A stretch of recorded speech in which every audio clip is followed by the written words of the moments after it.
BJP ने लोकसभा चुनाव के लिए 195 उम्मीदवारों की लिस्ट जारी की थी और इस लिस्ट में जिन उम्मीदवारों के नाम थे उनमें पवन सिंह, जिन्हें आसनसोल से टिकट दिया गया था, उन्होंने चुनाव लड़ने से मना कर दिया, पार्टी को टिकट लौटा दिया। इसके बाद बाराबंकी के सांसद उपेंद्र सिंह रावत ने भी चुनाव लड़ने से इनकार कर दिया। कई सांसदों ने तो राजनीति से ही संन्यास लेने की बात कही है। लेकिन लिस्ट में सबसे बड़ी गड़बड़ी असम के उम्मीदवारों के साथ हुई है। बीजेपी ने उन सीटों से भी उम्मीदवार उतार दिए हैं जो सीटें हैं ही नहीं।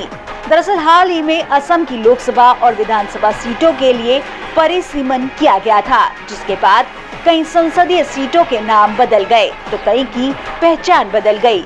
सामान्य सीट आरक्षित हो गई और आरक्षित सीट सामान्य वर्ग में चली गई और बीजेपी ने पुराने संसदीय क्षेत्रों के आधार पर ही उम्मीदवार घोषित कर दिए और जब बीजेपी की लिस्ट आई तो पार्टी सवालों के घेरे में घिर गई।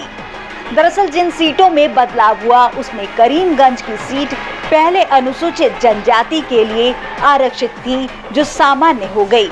ऑटोनोमस जिला जो जनजातीय वर्ग के लिए आरक्षित थे उसका नाम दिफू हो गया, जबकि सिलचर की सीट पहले सामान्य थी वो अनुसूचित जाति के लिए आरक्षित हो गई। मंगलदोई सीट का नाम बदलकर अब दारंग उदालगुरी हो गया है। तेजपुरी का नाम सोनितपुर हो गया। वहीं कलियाबोर सीट का नाम कांजीरंगा हो चुका है। लेकिन बीजेपी ने पहली लिस्ट में पुराने संसदीय क्षेत्रों से ही उम्मीदवार घोषित कर दिए। जब हंगामा मचा तो पार्टी को उम्मीदवारों की नई लिस्ट जारी करनी पड़ गई।